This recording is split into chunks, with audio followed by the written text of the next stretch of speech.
This 1970s Pioneer receiver looks and sounds fantastic, but it's honestly stuck in the past. And I'm not necessarily saying that's a bad thing. Really, it can be a good or bad thing, depending on how you want to look at it. But what if I told you there's one simple addition that can bring decades of vintage gear into the digital age without losing any of that classic character? This one little box has all the inputs required and strangely a sub out. But hold up on your thoughts about a simple sub integration with your vintage gear. I ran into a bit of a gotcha. Today we're talking about how a DAC can transform your vintage setup and why this might be the best upgrade you never considered. Vintage audio gear has something special. It's the build quality, the sound character, the tactile experience. You know, that clunk you hear from the switches and knobs, and that smooth, physics-bending feel of a well-built tuner. There's a reason that people pay serious money for well-maintained vintage equipment. But here's the problem. Most vintage gear was designed for analog sources. You've got phono inputs for turntables, maybe some line inputs for tapes, and really that's about it. There's nothing wrong with any of that, but it's limiting our enjoyment with this really cool vintage gear. A lot of our music is digital now. Streaming services, digital files, even the crazy resurgence of CD players in the past year. There's definitely a disconnect between how we consume music today and how this beautiful vintage gear was designed to receive it. Before we do that, if you have a vintage receiver, just get these adapters. It removes the wire gauge restrictions of these pinch clips, and most importantly for myself, allows you to use banana plugs, which is very much preferred for myself when, switching gear in and out as often as I do. I just wanted to shout these out just because they're going to show up in my B-roll quite a few times in the video today. The obvious solution for today's problem is a DAC, right? A digital to analog converter. And it does exactly what the name suggests. It takes digital audio signals and converts them to analog signals for your vintage gear so that it can understand and process it. Think of it as like a translator. The DAC makes sure everything can communicate properly. Now, DACs do come in many forms. They're tiny dongles for headphones. There's desktop units, all shapes and sizes. And there's even full-size gear like this PS Audio model that are loaded with all sorts of features. For vintage gear, we want something that plays well with older equipment and is simple so we can still keep the focus on the vintage gear rather than the new tech that we're connecting to it. Let me show you what this looks like in practice. I'm using the Fozzy Q6 DAC with this Pioneer receiver. The process is absolutely simple here. The Q6's compact size is perfect for vintage setups. It doesn't dominate your equipment rack, and the matte black finish complements most vintage gear aesthetically. Plus it has the right features to bring all of this together, but more on that in just a moment here. All right, a couple weeks in with Magic Mind. In case you missed my last video, they reached out and they sent some samples over for me to try with the idea that we don't make a video together unless I truly like the product. It's honestly been a nice addition to my daily routine in more than one way. Let's face it, a lot of us feel overworked, stressed, or even burnt out. It's certainly something that occasionally creeps up with me. I'm a dad of 3 little girls, I work in a demanding IT field, and I also try to, find time to keep getting all these videos out for all of you. The number one highlight I want to touch on is the calm energy that I find with these shots. It's not the overly caffeinated type that can have you feeling a bit jittery and anxious. It's more like a slow release of energy that really helps me to focus on tasks at hand rather than, bouncing all over the place. It's also been a bit of a secret weapon for me on workouts. They have the Max formula that has all the same great ingredients as the original, but does bump up the caffeine a little bit, which has really helped me push through some of my difficult workouts lately. I'm a complicated guy. I have a busy home life. I work in IT professionally. I make these videos, and I actually started to compete in track and field again this year. So basically, I need anything I can get, and this does help me out a lot. If you're tired of feeling scattered or relying on coffee-fueled binges, I'd honestly recommend trying this. Today's video sponsor, Magic Mind, is giving a 50% discount for subscriptions in my description below. Plus, they offer a 100-day money-back guarantee, even if you drink all the shots. Literally zero risk on this one. Now let's get back to the video. Getting back into the first option, let's take advantage of a really budget-friendly CD player that'll help you get into that recent CD resurgence. That is, if you ever even left it. This is the SMSL PL100 CD player. And we have it coming in through the Q6 DAC over the coax input. The digital output being the key here on this PL100 as it allows you to bypass the internal DAC and go right into the Q6 so we can keep that as sort of like a digital switch for the Pioneer receiver. The PL100 is just over $100, has both analog and digital outputs, and is one of my favorite picks for someone looking to get, into a budget-friendly CD player.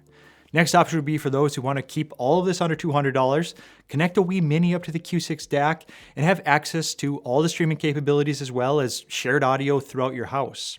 Pairing up the PL100 and a Mini is a fantastic build out, but we can take this a bit further. The third option is my top choice and where I think some people sell themselves short on vintage upgrades.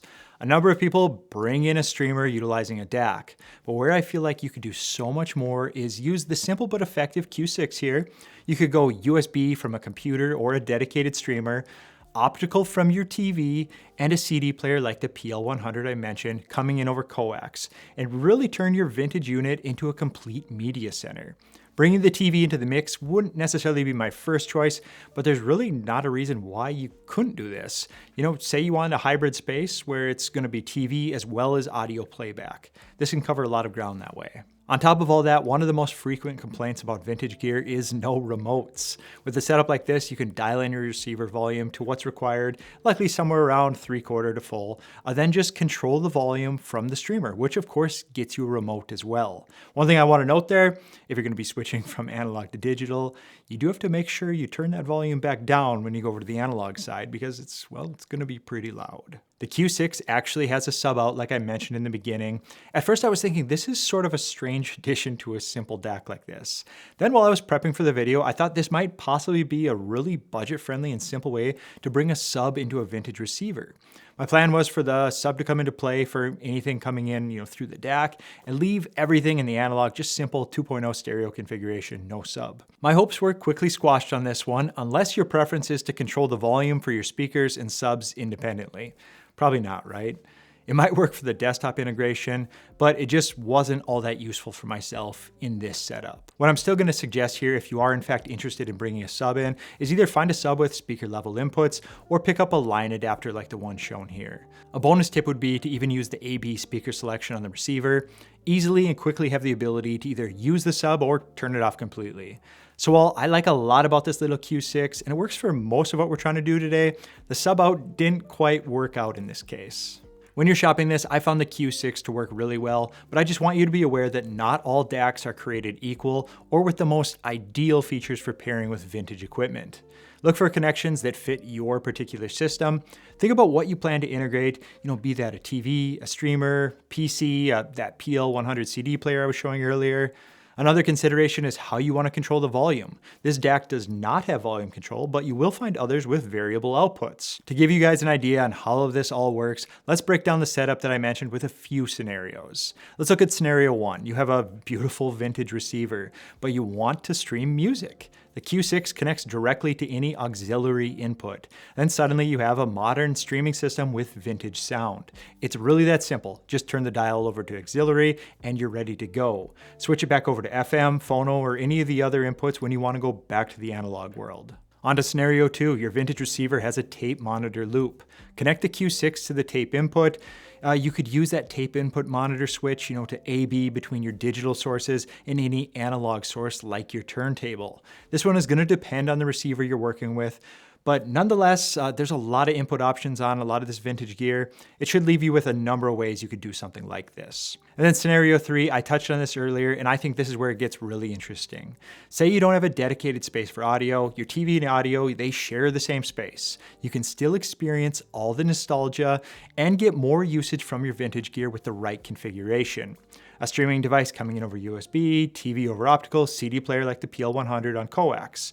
Now you're not choosing between convenience and your CD collection. The PL100's front-loading design and solid build quality in a little package gives you that satisfying tactile experience that pairs perfectly with vintage gear. There's something about the mechanical precision of loading a CD that sort of piggybacks on with the feel of those clunky knobs and hitting all those switches. It's just the whole physical nature of the thing, similar to how vinyl makes a lot of people feel.